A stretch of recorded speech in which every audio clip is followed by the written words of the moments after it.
कहा जाता है कि परिस्थितियां कभी भी बदल सकती हैं और हाल ही में भारत के प्रति जापान के दृष्टिकोण में आई तेजी से यह बात एक बार फिर सच साबित हुई है।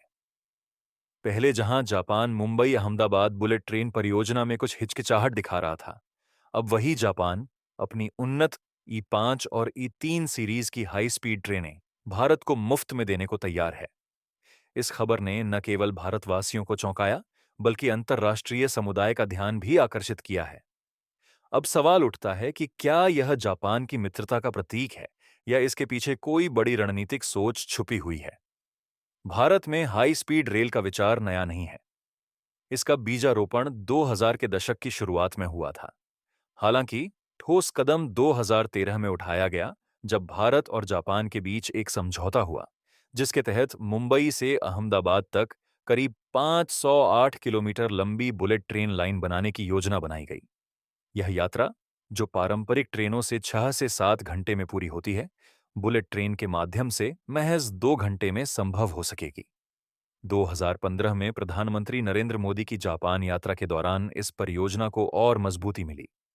जापान ने भारत को करीब 81,000 करोड़ रुपए का सॉफ्ट लोन देने की पेशकश की, जिसमें ब्याज दर केवल 0.1% रखी गई और भुगतान अवधि 50 वर्षों की तय की गई।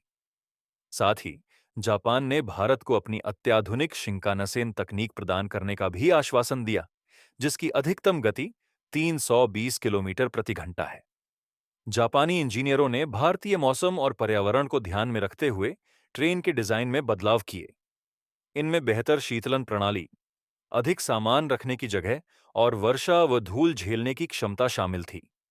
हाल ही में जापान की एक रिपोर्ट में बताया गया है कि वह भारत को ई 5 और ई 3 सीरीज की 2 बुलेट ट्रेनें निःशुल्क देने वाला है, जो 2026 तक भारत पहुंचेंगी। हालांकि ये ट्रेनें आम यात्रियों के लिए नहीं होंगी। इनका इस्तेमाल विशेष रूप से ट्रैक की जांच, सिस्टम परीक्षण और जलवायु के अनुरूपता मूल्यांकन के लिए किया जाएगा। भविष्य में ई 10 या अल्फा एक्स जैसे अत्याधुनिक मॉडल भारत में लाए जा सकते हैं। यह पहली बार है जब जापान किसी देश को परीक्षण के लिए मुफ्त में ट्रेनें दे रहा है। इस कदम के पीछे यह धारणा है कि भारत अब विदेशी तकनीक पर पूरी तरह निर्भर नहीं रहना चाहता। जनवरी 2025 में भारत सरकार ने चेन्नई स्थित इंटीग्रल कोच फैक्ट्री के माध्यम से बीएएमएल को हाई स्पीड ट्रेन निर्माण का कार्य सौंपा है। इसका उद्देश्य वंदे भारत जैसी ट्रेनों की गति और दक्षता को और बेहतर बनाना है। इस आत्मनिर्भरता की दिशा में उठाए गए कदमों ने जापान को यह संकेत दिया है कि भारत अब तकनीकी रूप से तेजी से आत्मनिर्भर बन रहा है। बुलेट ट्रेन परियोजना, जिसकी शुरुआत 1717 में होनी थी और जिसे 2222 तक पूरा किया जाना था, अब कुछ हिस्सों में 2027 तक ही शुरू हो पाएगी। देरी का मुख्य कारण भूमि अधिग्रहण में उत्पन्न कठिनाइयां हो रही हैं। विशेष रूप से महाराष्ट्र और गुजरात में किसानों तथा स्थानीय निवासियों के विरोध के कारण परियोजना को अवरोधों का सामना करना पड़ा। इसके अलावा बजट में भी भारी बढ़ोतरी हुई है। प्रारंभ में यह परियोजना लगभग 1.11 लाख करोड़ रुपए में पूरी होनी थी, जो अब बढ़कर करीब 1.5 लाख करोड़ तक पहुंच गई है। तकनीकी चुनौतियां भी सामने आई हैं, जैसे 2018 में एक ट्रेन के डिब्बे के अलग हो जाने की घटना, जिसके कारण सुरक्षा मानकों को और कड़ा करना पड़ा। अब तक इस परियोजना का लगभग 60% कार्य पूरा किया जा चुका है। करीब 360 किलोमीटर ट्रैक बिछाया जा चुका है और 12 प्रस्तावित स्टेशनों में से 8 पर निर्माण कार्य प्रगति पर है। सुरंगों और पुलों का निर्माण भी तेजी से किया जा रहा है। जापान न केवल तकनीक दे रहा है, बल्कि भारतीय इंजीनियरों को प्रशिक्षण भी प्रदान कर रहा है। भारत भी इस सहयोग में सक्रिय रूप से भाग ले रहा है। National high speed rail corporation limited (NHS एरासीएल) इस परियोजना को लागू करने के लिए निरंतर कार्यरत है। अब तक इस परियोजना से 31,350 से अधिक लोगों को प्रत्यक्ष और अप्रत्यक्ष रूप से रोजगार मिल चुका है।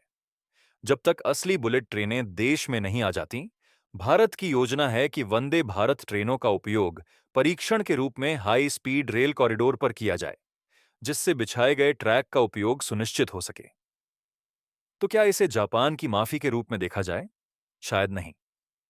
यह कदम एक सुनियोजित रणनीति का हिस्सा प्रतीत होता है। जापान यह नहीं चाहता कि भारत उसकी तकनीक से पूरी तरह किनारा कर ले।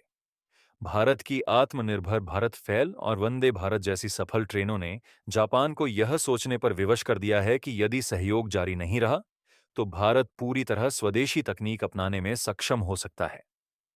मुफ्त टेस्टिंग ट्रेनें देना जापान की तरफ से एक प्रतीकात्मक और रणनीतिक पहल है। यह न केवल तकनीकी सहयोग बनाए रखने की कोशिश है, बल्कि भविष्य में मजबूत साझेदारी की नींव भी है। यह भारत के लिए भी एक अवसर है कि वह जापानी तकनीक को करीब से समझे, सीखें और भविष्य में अपनी स्वयं की हाई स्पीड ट्रेनें विकसित करे।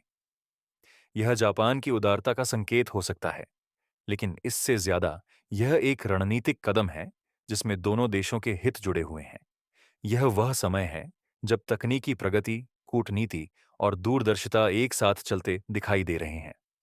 अब देखना यह है कि भारत और जापान की यह साझेदारी किस दिशा में आगे बढ़ती है और भारत कितनी जल्दी अपनी खुद की हाई स्पीड रेल प्रणाली विकसित कर पाता है।